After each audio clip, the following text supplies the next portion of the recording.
Hello everybody, this is Richard Stashy from Tinker to Tales. And me. And it's been a while. Before I talk about this new Shining Inspiration video, I guess I should explain myself. You're not explaining yourself. I guess you are explaining yourself. Explaining the gap in your resume. I had what would be called an unexpected heart surgery?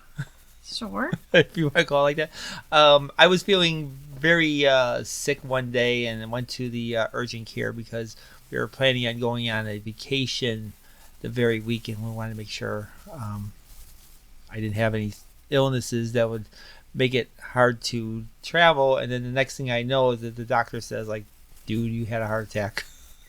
Did he really say dude, though? I don't know. I don't know. It's just that so many things were flashing around me, and the next thing I know, I'm sitting in the hospital for 10 days. And then the worst part of it is that they told me that I'm not able to do any lifting over 10 pounds or carrying a gallon of milk or driving a car for, it sounded like to me like months, but it wasn't really that long. But it felt like the entire summer just went away because of my healing process. Triple bypass surgery I had. That you did, sir. Okay. While I was in the hospital, I came up with this crazy idea about merging two movies together, merging Plan 9 from Outer Space and Night of the Living Dead. I've been working on this project, and I'm hoping to have it done in a few weeks from now. Both movies are public domain, and I should not be copy striked for it. Hopefully not.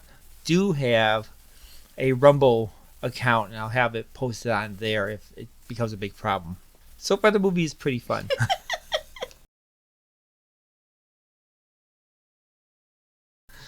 Alright, this video is a potential Shining Inspirations number 4, since I had 3 others. This one I kind of just watched very recently. I heard about this movie for many years, and I just, for some reason, I just never really got into it until I was working on my insane movie project I was working on, and I was just kind of like listening to this, and then it just caught my attention, so I ended up paying more focus to this movie.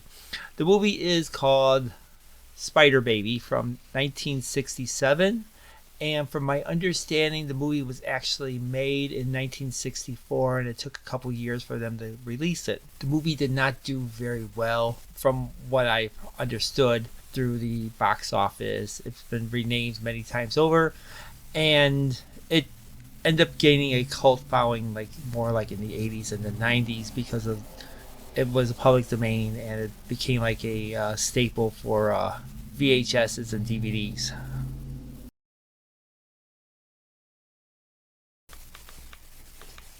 I don't know if I should talk about this book that this guy is reading about. Does that have anything to do with anything? Well, the thing is that this guy wrote a book called the... He wrote it? Yeah, he wrote this book called The Dictionary of Rare and Peculiar Diseases. The movie's in black and white, so I can't tell if it's a red book that everyone talks about. Could you tell what color it is by looking at that book? No. No, right? I don't think so. Okay, the disease that he's talking about is called Mary syndrome with the E at the end. The syndrome is supposed to be that they don't actually grow up. They regress at a certain point in adolescence or something where they don't. It says they regress into children, or into younger children, but it looks more like they regress in their civil social behavior and become more primordial versus more mature. It doesn't really explain it like that, but that's what it looks like in the movie that I was like maybe paying 60 to 70% attention to.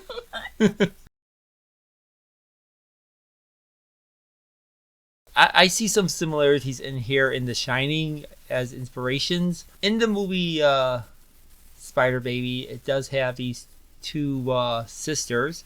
It doesn't really say that they're twins. They don't look like twins.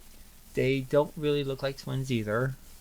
I believe that their ages are supposed to be more closer to 15 and 16 years old because they're supposed to be not adults yet, but the actresses were more closely to 18 and 19 years old at the time of filming. This movie is definitely black and white, so I can't really tell about the colors in here or talk about the colors in here. One of the dresses that the girls were wearing seemed kind of similar to the dresses that the Brady twins were wearing.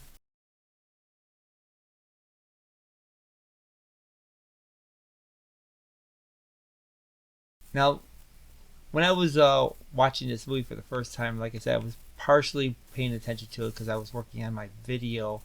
And what really caught my attention is that there's a scene in the story that they say forever, forever. This chauffeur guy, Bruno, was telling the two girls that he was going to take care of them and he wasn't going to let them be taken away or anything. Yeah. And they would stay together. Forever and ever. And this line's been repeated like a few times in this segment.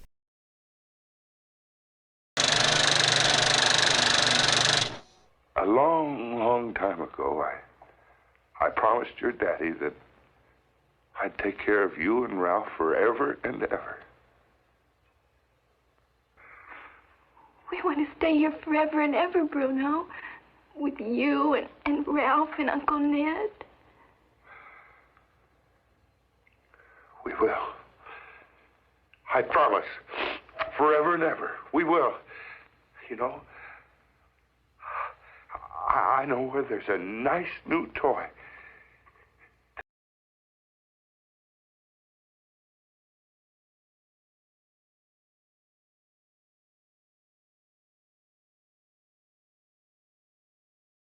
Hello, Daddy.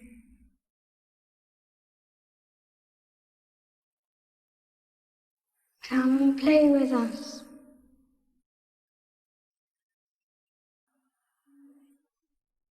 Come and play with us, Daddy. Forever and ever and ever.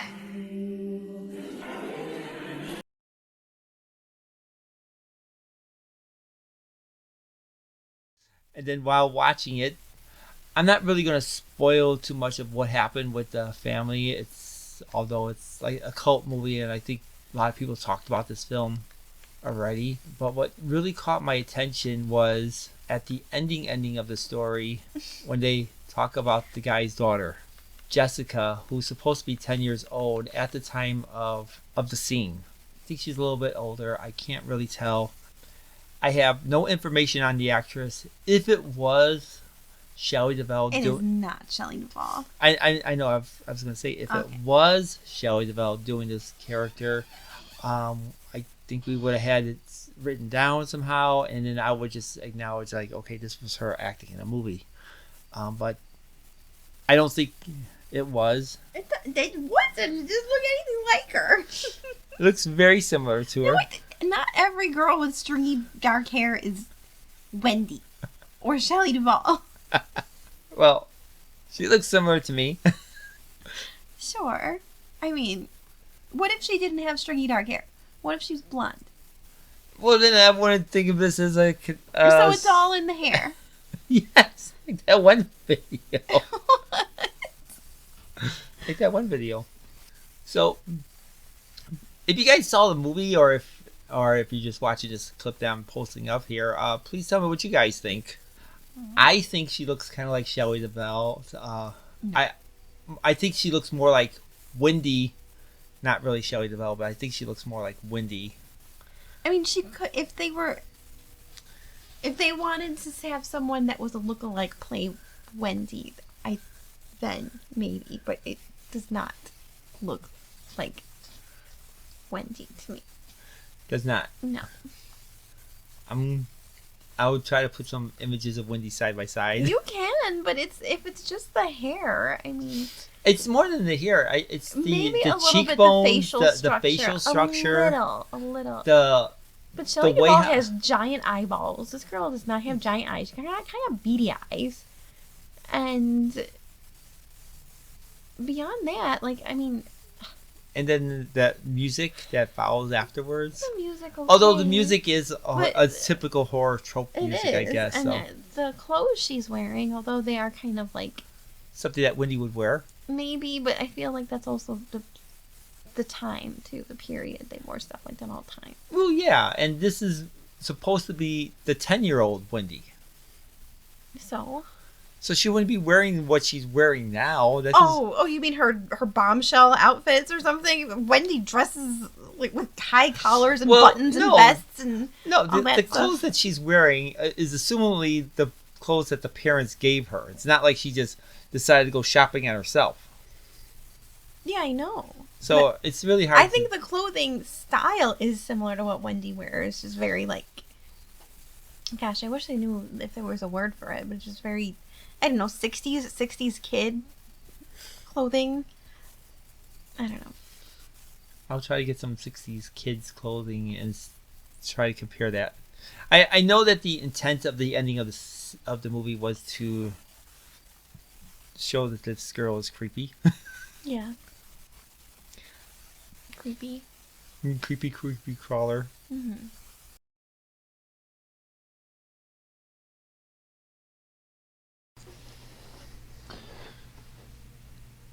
All right. While putting the video together, I just kind of like saw the pattern. Oh, you had a stroke of genius. I saw the pattern on the web that they were doing in the cartoon, and I was just wondering, it's a little bit Maisie-like, and I was wondering if, and I would do a little illustration here, if the scene where Jack is standing over the hedge maze miniature, as Jack is standing over the hedge maze miniature, it kind of looks a little bit like a spider web in a sense, and I'm just illustrating my little drawing of a spider web. The way how Jack is arched over and standing over this hedge maze as if he's like a spider watching his prey. Yeah, and then this is where it zooms out and like it's like they're inside, right? Or it zooms in and they're inside. Yes. And I guess that's slightly spider-like.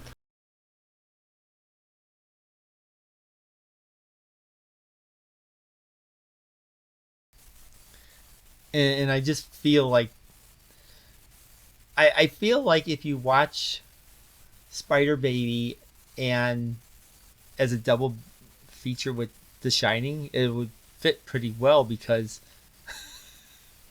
this would be Wendy when she's older. I guess. I don't think, but Wendy's not really creepy unless You're falling into the Wendy theory. other than that, I don't think she's creepy in The Shining. Anyway, tell me what you guys think.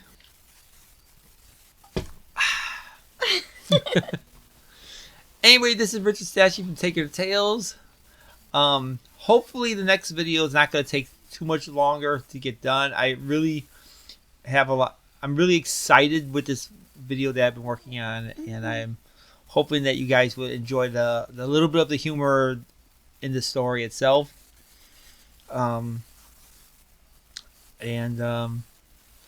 Thanks for watching, and hopefully not too long for the next video. Yeah.